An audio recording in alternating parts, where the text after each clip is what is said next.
Hey everybody, Drilling in the Name of here. If you've been following my Abyss Bar series, you may notice I've made a couple changes. First, I'm in my usual shirt and not my Lloyd costume, and I'm standing behind my bar rather than lounging in my desk chair. Full disclosure, the costume was just a cheap jacket and clip-on bow tie from Amazon, and the chair literally needed to be lifted onto cinder blocks. And as much as I still think that bit is pretty funny, the costume was hot and uncomfortable, the chair was a pain in the ass to set up, and it served mostly to just demotivate me from making these videos. So for now, I'll just be standing here like a regular old bartender.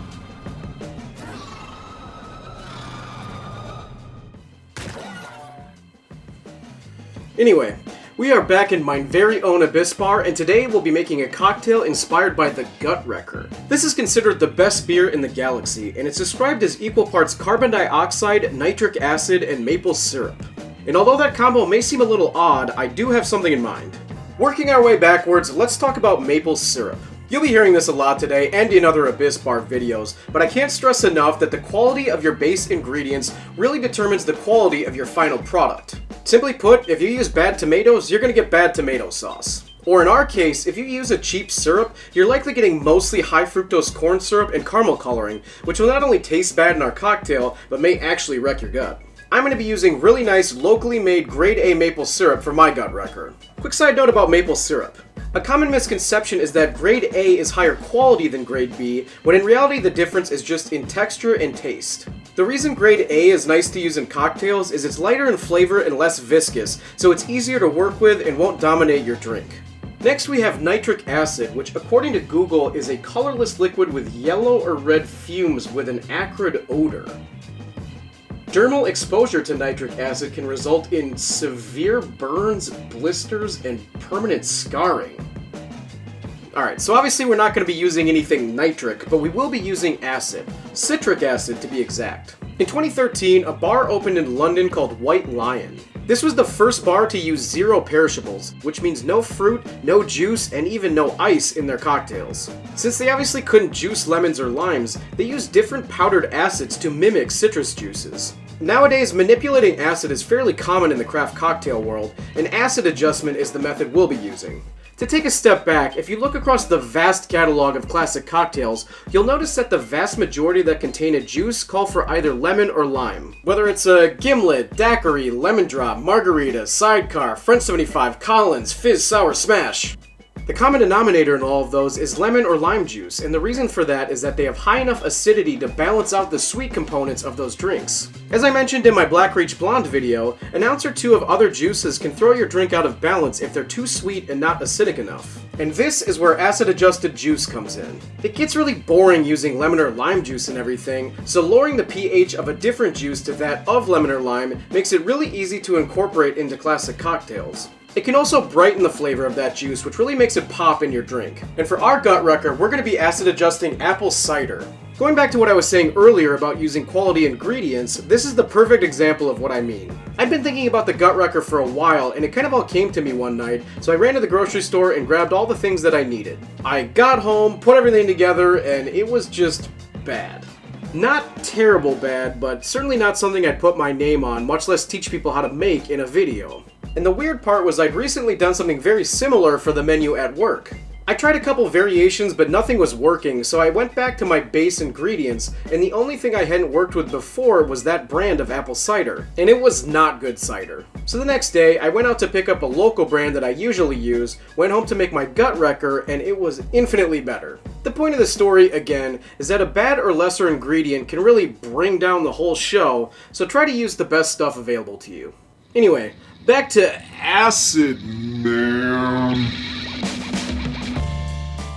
We need citric acid for our Gut Wreckers, which isn't nearly as scary as it sounds.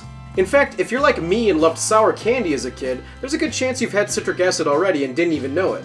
That coating on the outside of your warhead, black cherry obviously, that made it so sour is citric acid. It's also pretty easy to find online, and I just get mine from Amazon. To make our acid-adjusted apple cider, we need to add 5.7 grams of citric acid per 100 milliliters of apple cider.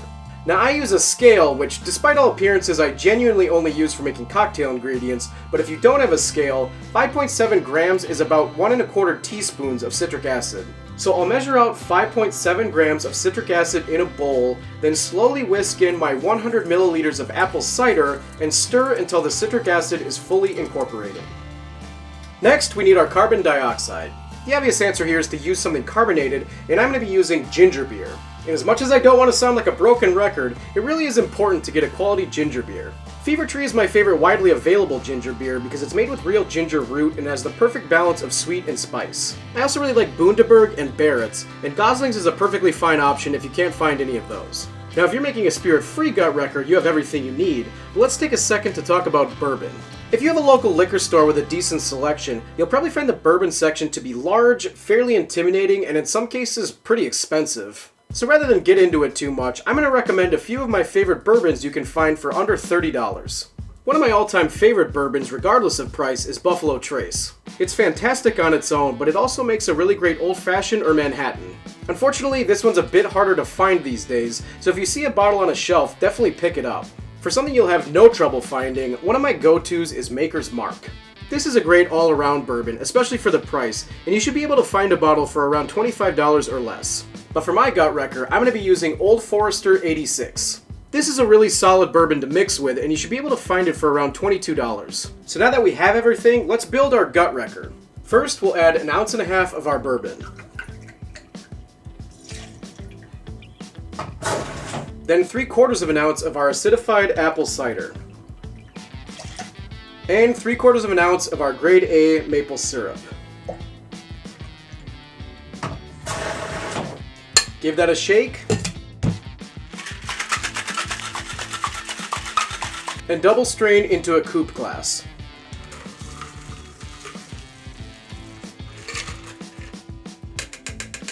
Finally, we'll top this with our ginger beer.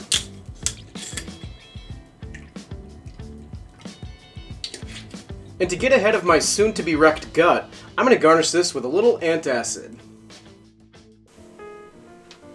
Hello everyone, I'm Ditno's lawyer, Litno, and I'd just like to take a moment to make absolutely clear that this was a joke. The Drilling in the Name of channel does not recommend garnishing your cocktail with antacid or any other medication. In fact, just to make sure there's no confusion. Please enjoy the rest of the video. On second thought, maybe I should just garnish it with this apple chip. To make these, I just air fry apple slices at 320 for 5 minutes, then flip and fry for another 5 to 10 minutes until they're fully dehydrated. You can also do this in the oven by placing your apple slices over parchment paper in a sheet pan and baking at 200 for about 2 hours. Alright, let's give this a shot. Tasty.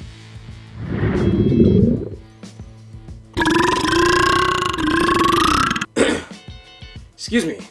It's tart, it's got a little zip from the ginger beer, and the maple syrup and bourbon add just enough sweetness to balance it all out.